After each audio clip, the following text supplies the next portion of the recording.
afternoon, everyone. Welcome back to Basscast Radio. It is Wednesday night. It is time to hit the record button. For you guys who are watching on YouTube, really appreciate you, all of you guys checking out our YouTube channel. Just to let you guys know, we're trying to monetize and grow our YouTube channel. Geek's going to help me with it in the next couple of weeks here. We'll get rolling with it.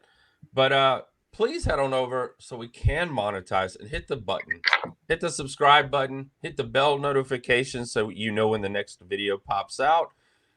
We record on Wednesdays, upload on Mondays. 5 a.m. a video drops. And before the first cast drops at 5 a.m. on Fridays. So they're all on Basscast Radio. It's two different shows, but we just thought we'd just keep it that way for the time being. But guys, head on over and like I said, please hit the subscribe button and follow and be a part of the show. Again, thank you. Welcome all back. Last weekend, I just kind of chilled around the house a little bit because I knew I'd be gone this weekend.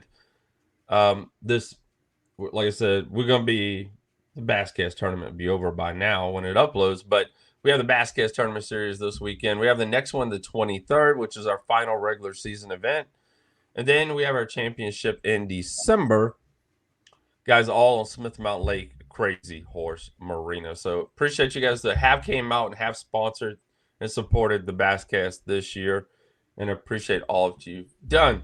If you guys watch on YouTube, Thomas is not with us tonight. He's a little under the weather, so hopefully he'll get back to normal here really soon. But last week, Geek wasn't with us. It's the holidays. I know it's going to happen. Geek's wife had a birthday, so yep. She just turned 21, so you know. How'd the birthday bash go, Geek? It went good. We had a good time. You know, had the family and grandkids over, and that was good. And then of course we did a little me and her date night there. I think it was Monday night, so took her out, and we had a good time then, ate. And that's awesome. All right. Guys, you guys watching on YouTube, in the middle tonight, Mr. Dave Miller is back with us, part deuce. For you guys who didn't listen to the Dave Miller podcast that we had a couple weeks ago, that thing blew up, did really freaking well. We're going to, he's brought some more information for us, so we're going to dive into that tonight. But before we do, we're going to talk about a hot topic right now, guys. And Geek didn't get to voice his opinion last week, so we're going to let him voice his opinion this week, as well as Dave. But it's the free Bassmaster entry fee for the 2025 season. For you guys who went on Bassmaster.com today, I was on there. I know there's some tournaments firing up, so I want to kind of check, see what's going on.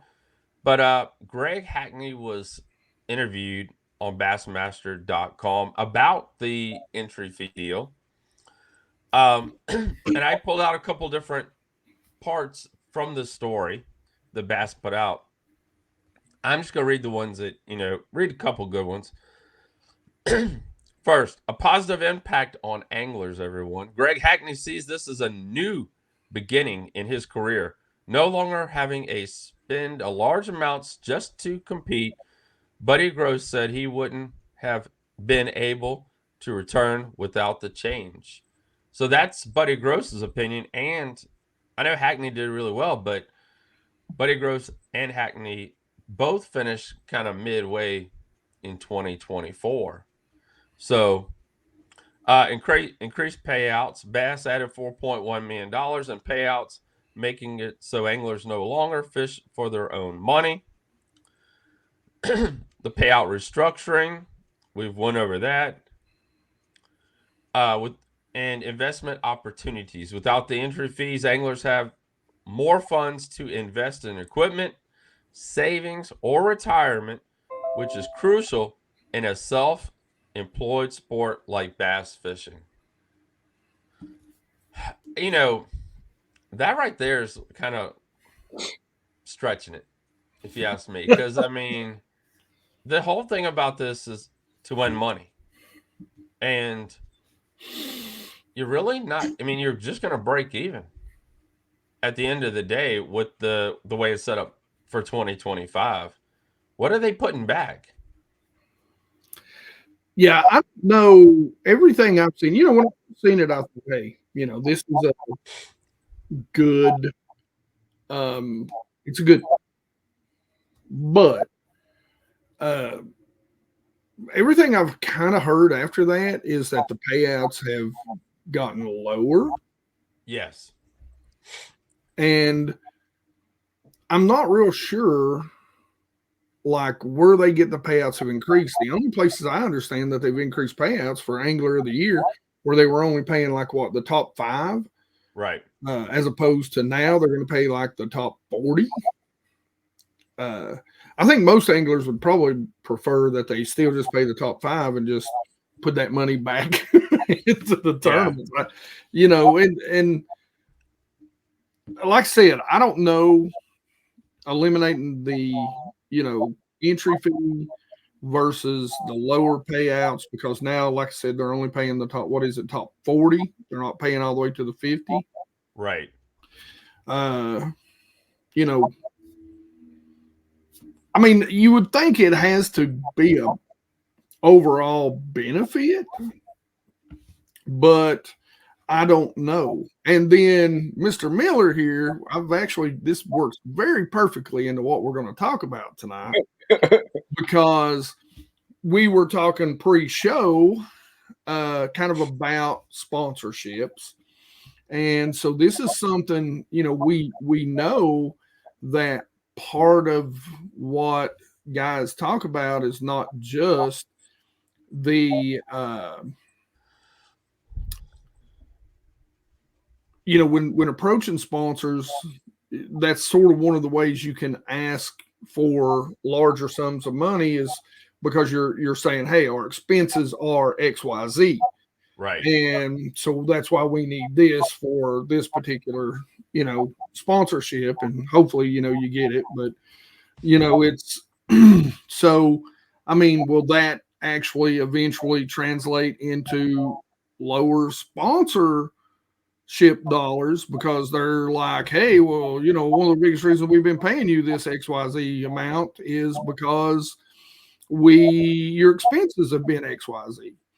So, I kind of wonder, I mean, if it is it going to turn out to be a net positive or net negative over time. I think anytime we can get rid of the entry fees at the pro level, it's good. Is it sustainable? I know a I lot of don't think people have so. talked about that. Well, I mean, I So don't think we they would have done it if they didn't have some sort of guarantees from the television networks yeah, right that's what off I was the going to bat. get into next. And I would say they have probably signed some sort of longer term deal, at least a 5 year, you would Right. imagine. So, so that there's the money there to back it. So you guys all know, when Major League Fishing started, the Bass Pro Series and the series they had before that, which, that was the whole thing behind their series. No entry fees. TV's going to take care of us. They're going to pay the bills. And that's kind of, with Bass doing the same thing with Fox and FS1, the extended coverage, which we've heard many, many times, the extended coverage now for the Opens, as well as for, the regular Bassmaster series itself. I know this year they kind of went a little bit longer hours. Before, is like the first, I think it was like 7, 8, like 4 or 5 hours a day. That was it. And then they started extending the hours. Uh, and they still don't show the weigh-in. You still got to go watch the weigh-in on social media, or their own YouTube site or their own website. But like I said, they expanded that, and it didn't last long. We saw what happened with that. Um, a lot of promises were made.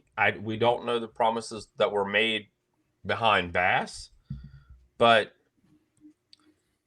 with, with it being non-catch weigh and with it being the non-catch weigh and release, and fans still showing up to weigh-ins, I think it's going to help. It's still going to help your sponsor, the jersey, the boat, the wrap, the logo, you name it. But you just kind of wonder how long it'll actually last. I mean, how long the money is going to be there, and hopefully they're getting a lot of money from Fox Sports 1. Dave, what's your take on it so far, brother? On the no entry fees? Yes. I think it's a good move.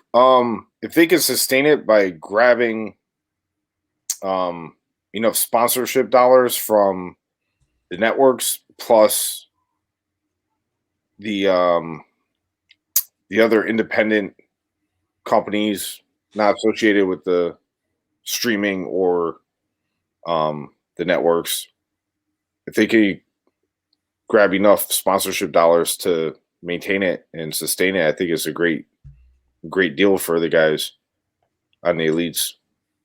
Do you think what do you guys take on the youth coming into the event itself? I mean, yes, it's going to help them because they don't have to pay entry fees, but a lot of these guys don't have the sponsorship that a lot of the elder anglers have and have built up over the years. How do you guys think that, are they going to be a one-hit wonder? If they don't have a good year the first year, it's pretty much done. No, you got,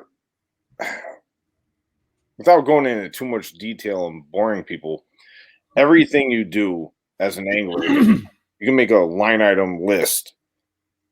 Every single thing you do has a dollar amount associated with it, whether it's the wrap, the impressions per mile, the streams, every social media post. There's a calculation and a formula to come up with a dollar amount for every single aspect of your existence in the fishing industry. And guys that can really dissect it and make it make sense to the right company, and you make it a good fit with the company that you're going to work with, it'll take off and you'll be good to go. You got to make it make sense. Not all these anglers are business people. I'm sorry to say that, but we know that, and we heard that last year, 2024. I don't know why I can't remember the old boy's name, where he came out and said, "Hey, I just want a guide. I don't know nothing about this business thing. I just want to guide and fish." So unless he cashes, Fouts, wasn't it? Yeah, Fouts? David. Yeah, there you go, Yeah. Jacob Fouts. Jacob, yeah. So unless Jacob cashed a lot of checks, good checks, he's SOL. Well, but you got to think it's going to take less sponsor dollars. So I think those young guys coming in, especially, I mean, let's face it, let's look how well the class this year's done. And, the anglers that are coming in, are getting younger and younger because of the feeder system that's been set up now. I think it will be easier for them to get in there. Now, where I think it's going to be hard are going to be the, Brian, me and you, we talk about NASCAR quite a bit. We're old NASCAR heads, and, I call them the Matt Kenseths of the world who don't win anything, but they sure drive around and score points.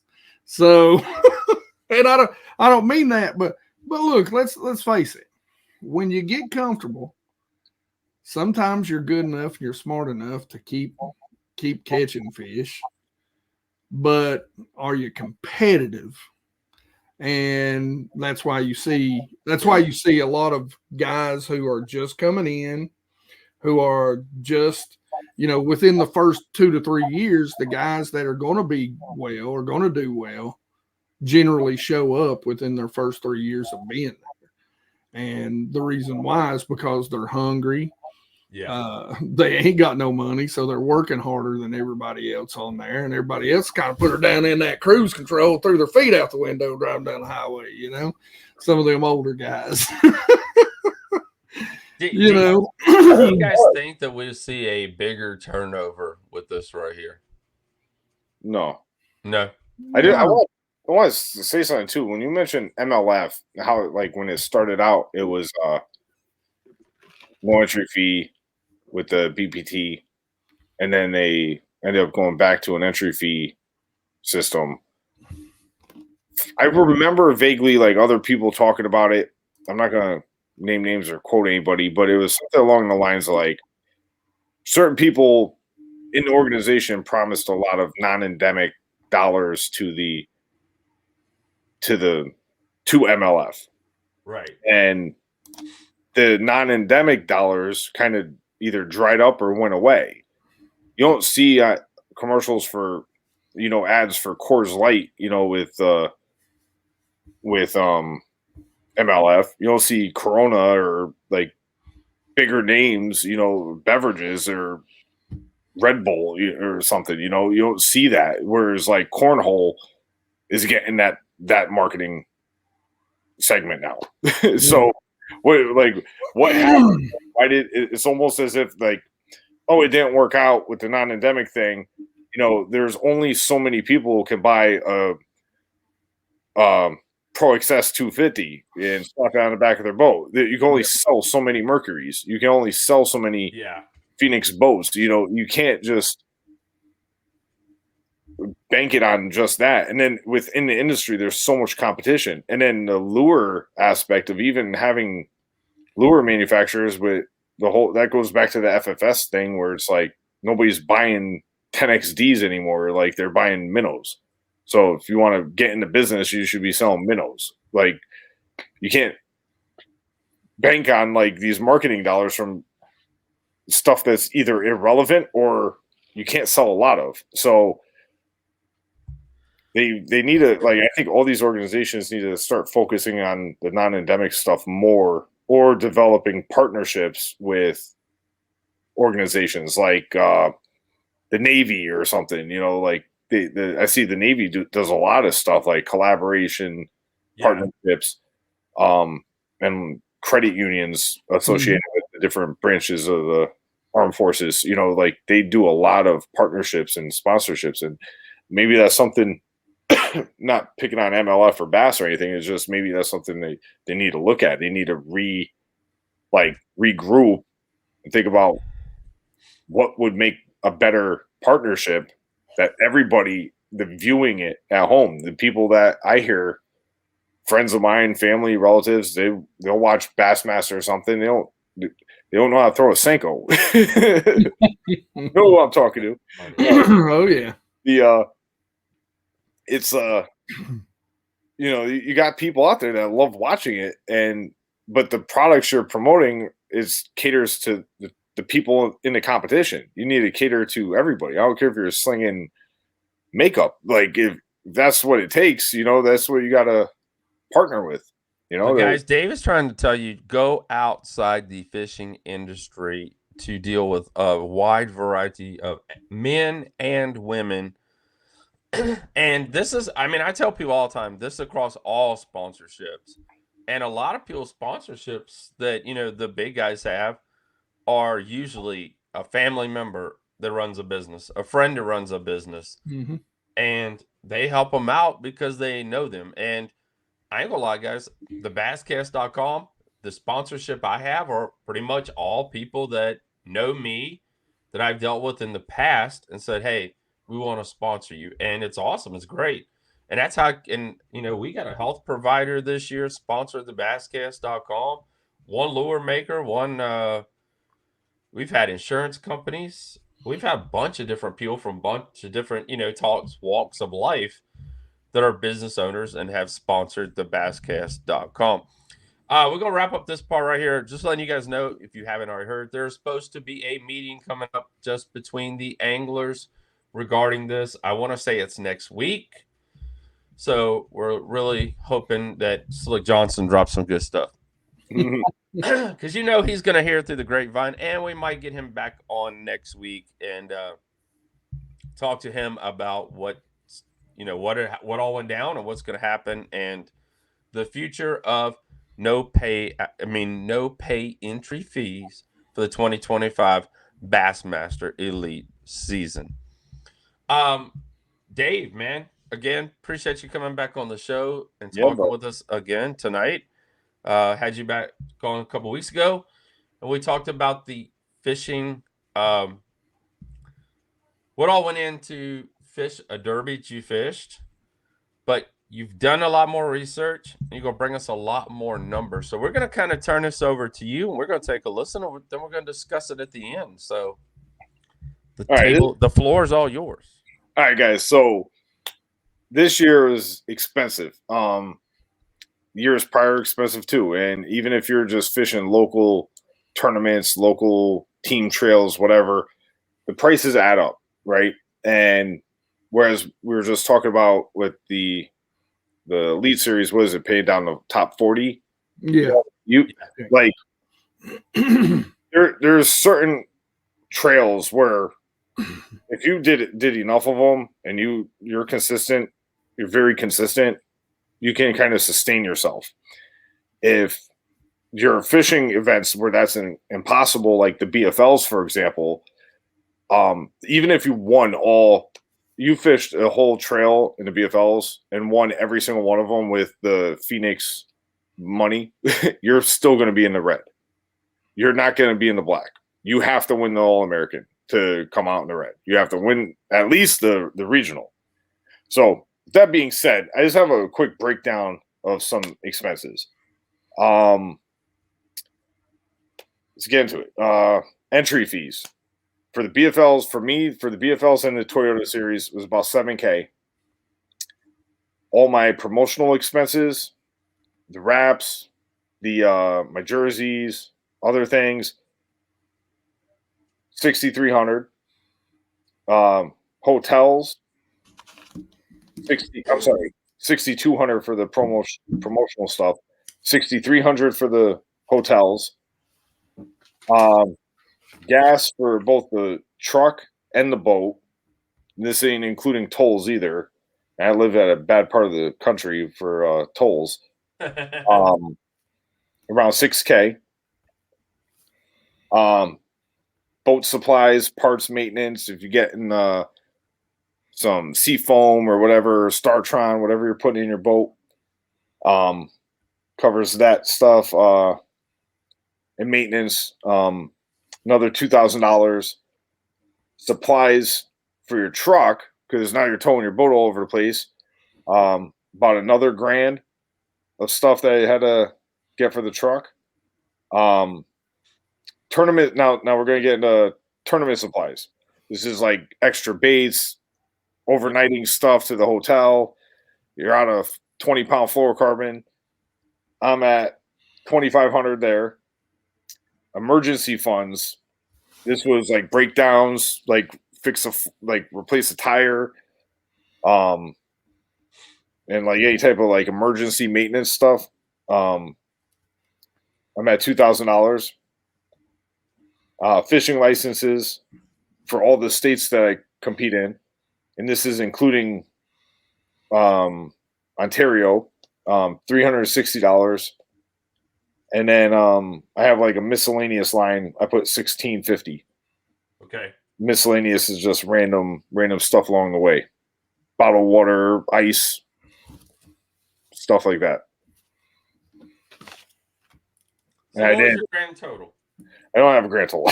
Oh, dang. What's the estimated grand total? I'm about $35,000. Wow. So how many divisions, BFL divisions, did that include? There's one division for BFLs and one division for the Toyotas. Okay. And that's 1 year. I mean, you could, for the average guy jumping into anything, you could take off like the wraps and stuff because that's an expensive part. But that was like the way I structured it with my sponsors, where it was like I'm covering it, like it'll work itself out. But there's like a couple other things too that I haven't put down on here. That were other expenses, clothing, You guys want to order new rain gear. Rain gear ain't cheap. That's another 500, anywhere $500,000 for quality stuff. There's a lot of ifs too. Like there was one year I had a breakdown on my trailer on my boat, and it was indrivable, and I had to get it towed, and it cost me like just over $2,000 to get it towed from New Jersey back to Connecticut. They had a flatbed in my boat, so Wow. you got to keep things in mind too, because like you think you're covered with your insurance, and then they're like, nope, we'll cover the first 10 miles. Yeah. You're like, wait, you guys said I have roadside assistance and towing and everything. Yeah, but it doesn't cover towing a boat. Like, nope, that had to come out of pocket. That's happened. And anybody, I don't care if you don't have like at least 5K just like off to the side that you were ready to like depart with and not blink an eye about. Yeah. Because of things like that, like emergency situations, like a hub blows out and you're in the middle of nowhere. The things happen, and oh yeah, even on your motor on your boat, if you have boat trailers. Yeah, because you figure the trailers are in water so much, and you're always having to repair the lights. Tires go out each and every year. You got to be honest with you. Pretty much they dry rot. Built like crap nowadays. Just to be perfectly honest. But it's a problem. Just like you go buy a Ram truck. I drive a Ram, a Ford F-150, whatever. You go buy a truck. It's Ford. When you buy a boat or boat trailer, because I know guys that buy those like aluminum trailers for their bass boat because they go in saltwater all the time or brackish water. So they want the aluminum trailer instead of a C frame trailer like what comes with the boat. Yeah. So those trailers, for example, like every part on the trailer is another manufacturer. Like like the hub blows out, you can't blame the trailer manufacturer. It's just it's Dexter that makes the hub or Bearing Buddy or whatever the case. Like all these different brands involved. So it's nobody ever intentionally trying to be like, hey, we're gonna make a trailer break down. I'm not saying that. Things happen. You hit a pothole bad, it throws that bearing out of whack. You're cooked the bearing. It is what it is. And what do you think your winnings were like this year, Dave? Oh, terrible. I'm not even good. I don't know. I got like a couple $100 in a BFL, another check in I got Lunker in a Toyota. Also had, things going on in real life and personal life that, it prevented me from practicing for a couple events too. So I didn't have good finishes in a couple tournaments in the Toyota series. But then at the same time, I'm also guiding, and this isn't including gas money that I've spent for guiding. I keep that all separate. So I do have a lot of miles on the trailer, a lot of driving, a lot of time spent, and that the guiding pays for itself, my expenses versus what I earn. So we got about $40,000 in expenses. 2 different series he fished this year. Now you do have a title sponsor as well, and I think it's a battery company. Yeah, Lion Energy. They're a solar power company. They do like house systems. They also make marine batteries. They make solar panels. I have great product from them called the Safari. It's a solar powered generator, and that's what I use basically to charge my boat. That's awesome. Yeah, I go to a hotel. I don't even have to worry about plugging in somewhere. I could just plug right in the truck. Awesome. Safari. So cool. You fished the BFLs, and I know you don't have this broke down separately, but I'm interested. So out of say 35, let's just say 40K, what percentage of that? Guesstimation. We know you don't have it broke down. So what percentage of that do you think goes to each?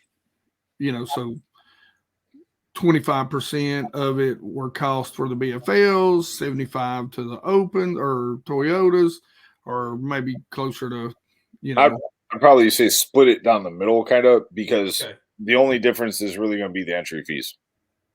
Because they're the same fisheries. Like, it's not like I'm doing the Toyotas in Oklahoma and I'm going to New England for the BFLs. I'd probably say just split it down the middle and then lean a little, because the so maybe 40, 40, 60 or 45, 55, something like that. Yeah, and I'd lean it towards the BFLs because more traveling, because I'm doing more events. That's also including the regionals. So that's 6 tournaments versus 3. So I'd probably split it down the middle and go a little bit over to offset the. So roughly for the BFLs you fished, the 6 tournaments this year, entry fees, what would that title final be? So 40K, it'd be somewhere around like 20. Golly. 20 to 22. Yeah. So you guys hear $20,000 roughly to fish the BFLs in 2024. Now, a reason why I brought up the sponsorship deal is, you do have one major title sponsor. Do you have other sponsors on top of that? What do they give you? Is it more of you guys worked out like, gas cards or line or reels or whatever it is of that nature to help you, to help with the expenses? Yeah, I mean, across the board, I have several brands I represent. It's, I've been with Dobbins Rods for several years. With Mercury and Phoenix is kind of doesn't really apply to this year because it more applies to when you purchase the boat. Right. It's kind of more through my marina, but yeah, every sponsor helps out, and you can't do this without sponsors, period. Yeah, but I guess the whole thing I was going to on the sponsor thing really is, we talk about that a lot, but sometimes you overdo yourself with the sponsors, and you kind of have to, what we were talking about earlier, is commit yourself to these sponsors. So the sponsors kind of, I don't say they own you or nothing, but they kind of do, you got to make certain appearances and you got to do this. Is there a certain level where there's just too many that you can't make the commitments that you need to make to sacrifice the time that you need to spend on the water? That's exactly what I did this year too. This was my first season with a title sponsor, and very grateful and blessed to be in this position. And I severed ties with like 5 different brands that I was representing. The time constraint, there's just not enough time, and it's not fair to anybody. So like a gentleman, I reached out to each one of those companies and let them know, be like, hey, look, I wish you guys the best of luck. This just isn't going to work for me this year. Maybe there's a chance in the future we can partner up again. And it's painful to do that, like, especially if you've been with a company for several years and it's or a company you really want to work with. But if the deal doesn't make sense, and I just had recently too, this is kind of like an odd thing. So a father reached out to me whose son is going to be doing like the high school stuff, and then depending on how the schedules work out, was also going to dabble in something else regarding bass fishing. So he was like, hey, we're reaching out to brands and we're having a hard time getting them sponsorship dollars and yada yada. And his father is a guide on their home fishery, and I'm like, well, you're going about it kind of wrong. Like, if you're just chasing like pro staff discounts, and you're basically, you have to buy your sponsorship. And I seen something too, and I'll throw this under the bus. I don't even care. There's some like company out there, you go to this website and then you pay like a monthly fee to be eligible to be on pro staffs, and then you still have to buy the product. That's not pro staffs, that's being taken advantage of. And I hope every young person out there hears me. Yeah, it's cool. Like, hey, look, I'm the guy at the ramp at the local Wednesday nighter with 12 logos on my jersey, but you're getting taken advantage of. Seriously, like it's not worth it. I would rather pay full price, and that's like how I am with like baits. I don't have a sponsor right now. I'd rather just use whatever I want and wait for Black Friday. Yeah. It's kind of like disheartening to a lot of people getting into the industry, or somebody that's been around that's like, you know what, I'm going to try taking it to the next level. I'm trying to take it to the next level. There's like, it's not like there's a right way and a wrong way to do things, but it's, you have to do what, like I was saying earlier too, like what Bass and MLF and everybody else, like when they were going for non-endemics or endemic, whatever, you have to make it make sense. And if you can make it make sense where it works out for all parties involved, then pitch an idea to a company, and if it sticks, it sticks. If it doesn't, it doesn't. Move on. I just think the whole like working your tail off for 10% off. No, like, and that's a big deal, you know, even coming from the YouTube side of things. You know, it's I was taken under wing by a couple of bigger YouTubers early on, and you know, even then they were like, look, you're kind of the guy in the gated community with the car out front sitting on blocks. You're hurting everybody's value because you're doing crap for free, you know. So you're kind of hurting everybody else. And you got to kind of think about it that way, you know. I mean, everybody thinks, I'll undersell them. Well, sometimes underselling is only going to hurt everybody in the future. You know, you gotta understand what your worth is, and that's a big part of it. You've got to understand what your worth is to these companies, and sometimes you're right. It's especially in the industry that we're in. It is. You never want to turn money away because you never know when somebody's gonna move on from you too, and then you're going to be looking back again. But Dave, we were talking earlier, and we were kind of talking into this. That's one of the big things, and I kind of want to go into that just a little bit, because we see how much it is just for the weekend warrior guy to get out there, and you're in a little bit of a different situation because unfortunately the BFLs don't fish a lot of lakes close to you, and you end up having to drive south. So let's talk about that just a little bit. And the next thing, kind of circling back into the bass thing, do you think, and how much do you at your level talk about those expenses when you're asking for a certain price to your sponsors? Do you use that? Are you talking about that? Or okay, because I've heard, and I don't know this for a fact, but I've heard, a lot of times, the pros, they'll be like, listen, we've got to have this as my title or my secondary, or whatever, because it costs XYZ. Do you know if that's a little how it works or not? Yeah, it depends on everybody's situation. Like, you can have a title secondary, and I kind of have it set up like that with myself. Mm-hmm. My marina is technically, without take away this title sponsor this year, but my marina has been my title sponsor. Without them, I don't have a boat. Without the boat, I can't fish. Yeah. So it's could, but it'd be from shore.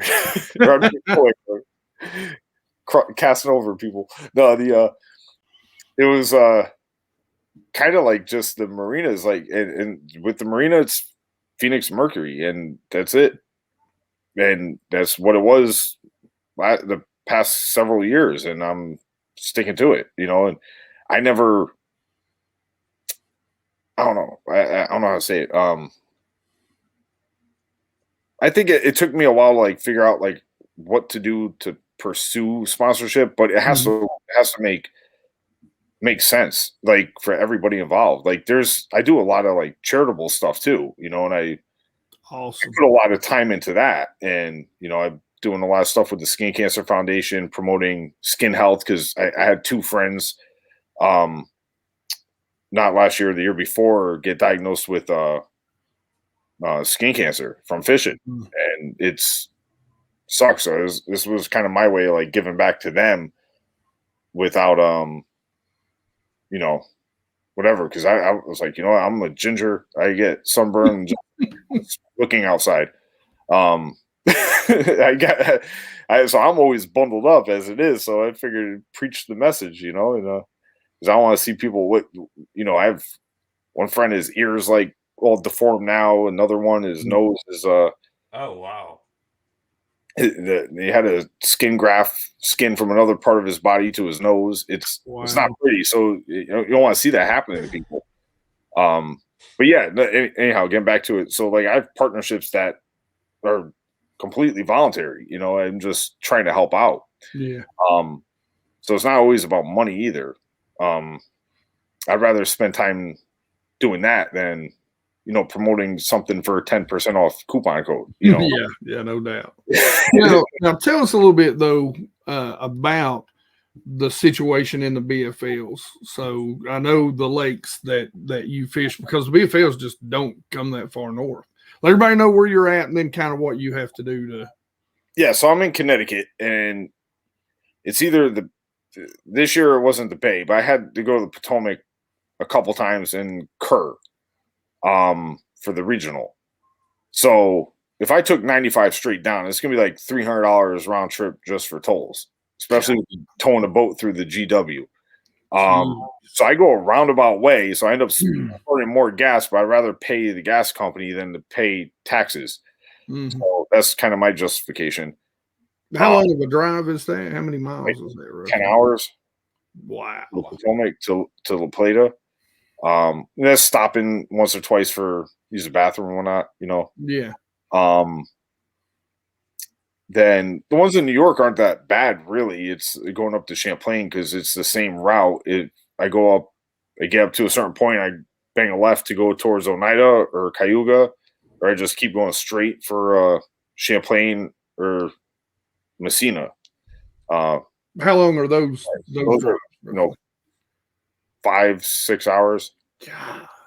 So listen, man, that's pretty rough considering that the volunteer division, basically, I've got the longest drive I've got without a regional is 2-3 hours. You know, and that's the longest by far. Like most of them are going to be an hour. One of my buddies I fished against on some of the tournaments, he lives on the Potomac. Like he could just get home from work, it is 9 to 5 or whatever, on Thursday at 2 o'clock, 3 o'clock, whatever time he gets out, and dunk in from his backyard. Like there's guys that I have to plan ahead, like, you know, a couple days, you know, and they get down there. Okay, official, like I have to have my own, like in my head, an official practice of a couple days. But I mean, it'd be a lot cheaper if I didn't practice, you know, to save money on hotels and whatnot. And then it's just gambling at that point. I mean, you might as well go play blackjack. It's you know, the thing of it is though, is, you know, to let everybody know there's enough anglers up there in your area that they could run, and enough lakes closer by that they could run, because we talked about this last time, a BFL division up there pretty easily. Yeah, I've been saying that. I was talking to our tournament director, is Steve Sizemore. Great dude. Love him to death. He's been a fantastic tournament director. He's no longer going to be in the Northeast, but they did. And this is another reason.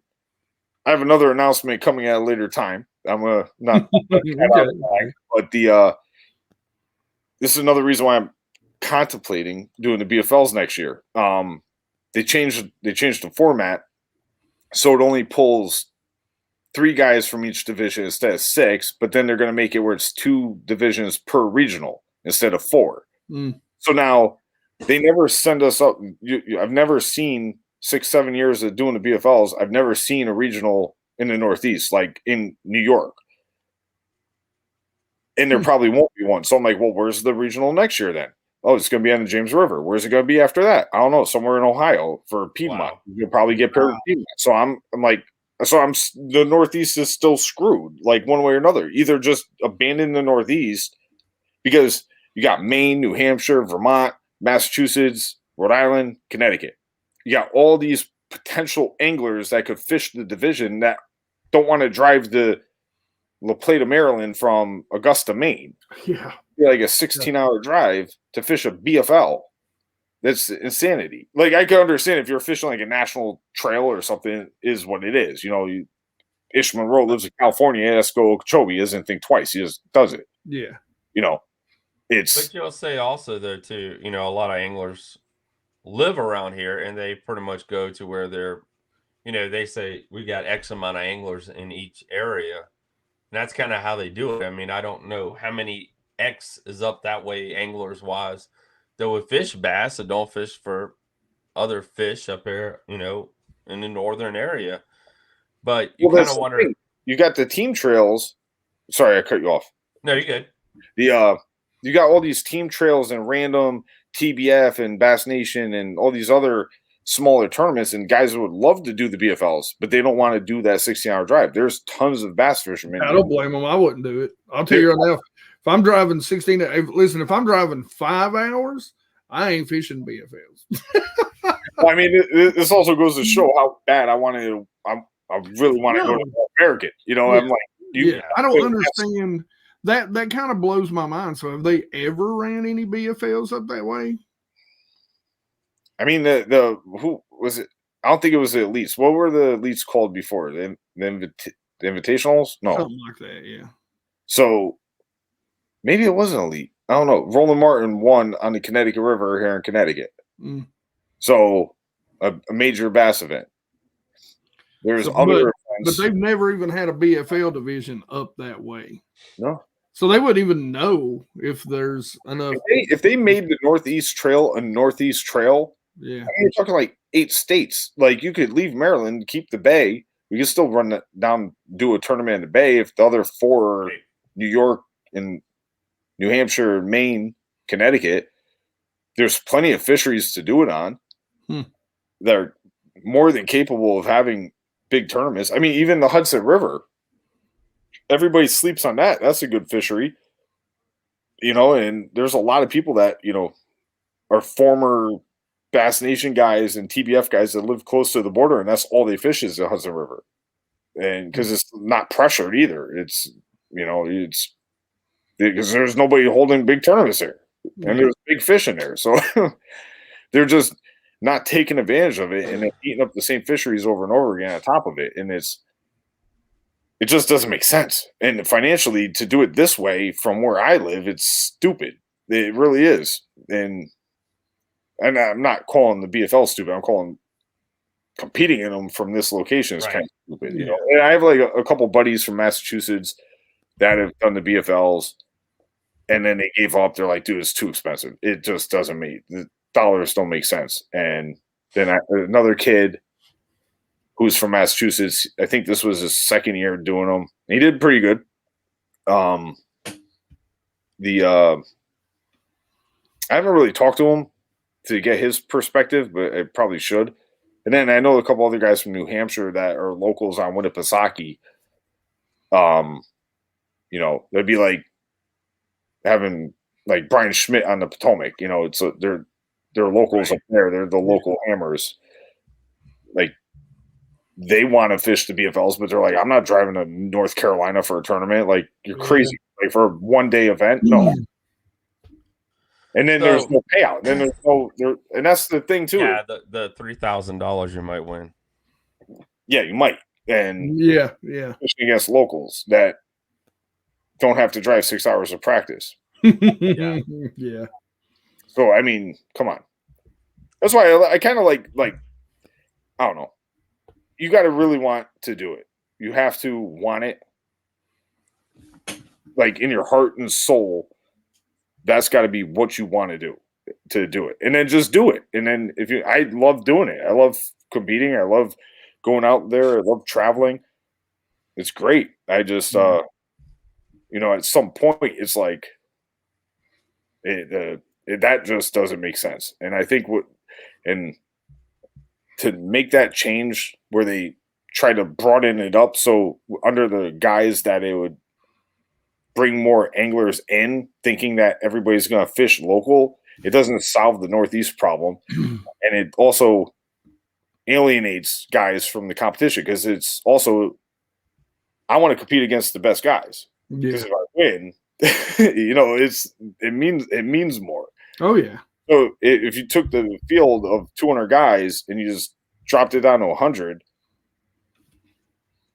you still you got the top 10%, top 20%, whatever, but it's still going to be, yeah, but I know this dude's a hammer here, even though he doesn't live here. And it's like, you're missing the whole, vibe. And I think overall, I saw it more this year than I have ever, where it's like there's a lot of camaraderie in the Northeast Division in the BFLs, where I sensed there was like a lot more respect amongst everybody, especially from the different divisions, and that was cool seeing for a change.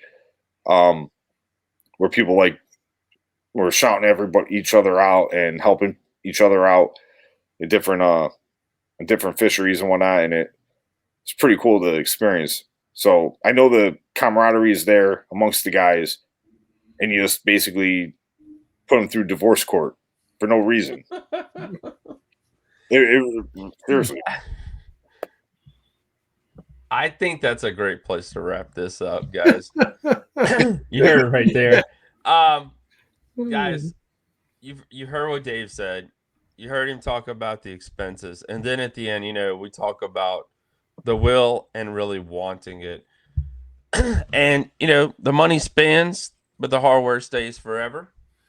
And that's what really drives anglers to drive thousands of miles. It's the word called commitment, guys. And, we've talked about that as well. I've talked about it all the time on the basscast.com because, that's what I've had to do to get to where I am now is the commitment, passing out flyers, putting flyers on cars and parking lots when I first started. And it's driving these extra miles to get to where Dave wanted to be now to, get the sponsors he has and the notability that he has now that the sponsors can trust him to make good on what he has said. So, guys, great episode. Dave, thanks for bringing these numbers to us. Really appreciate that. So a lot of people can, open up their eyes, say, this is what it really, really does cost. Because a lot of people don't think about it. A lot of people just slam the credit card and just keep on rolling. And then at the end of the year say, oh, shit. I do want to say one last thing. I'll get a last word in about that. Is I want to discourage people from chasing a dream at all. And there's a lot of young guys. Oh, yeah. I want to be very clear. You don't need the latest electronics. You don't need 10 scopes on your boat. You don't need to upgrade your reels every year. Like expenses. No. If you look at it, if you were like a carpenter, you buy a couple drills, you get saw, whatever. You're going to have those for years. At a certain point, like rods and reels, a certain tackle, your planos, everything. It all becomes like an investment into your company. Like you have to operate yourself as a business, and you're going to have an initial investment that's going to be, you're going to have sticker shock, like getting your hands dirty in the sport. But once that's out of the way, if you got to want the trophy, whatever you're competing for, you have to really want that. And if it's the Bassmaster Classic, you have to really want to win the Bassmaster Classic, or you're not or you're just doing it just to do it. You got to have the fire, and you've got to have the desire. You have to. It's got $1 million you want to throw away. Yeah, we'll be reaching stupid and just want to go broke. My buddy said, shout out my buddy Greg, very good friend of mine. He's been doing it a lot longer than I have, and he said bass fishing is a disease. It is. Yes. Listen, I'm not joking. I tell people this all the time. When they listen, I apologize to people all the time when they say, I've watched your channel and I've really got into bass fishing. And I say, well, I'm sorry. You probably should have started doing crack. It'll be a lot cheaper. So On that note, right there, boys and girls, we'll definitely wrap this bad boy up. That's the color. That's a Lucky Craft color. Yeah. That's what he's referring to. Yeah, I'm not talking about. Don't do drugs, kids. Yeah, no, we're talking about crankbaits. Yeah. Dave, man, I appreciate you coming on. Appreciate you getting all the numbers together for us.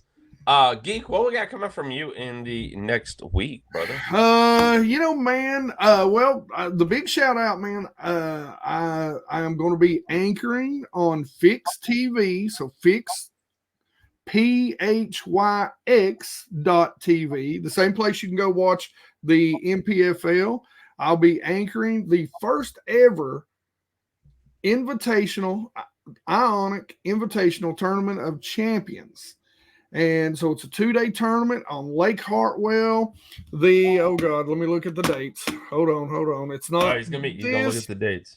It's not this weekend. It is the 16th and 17th of November.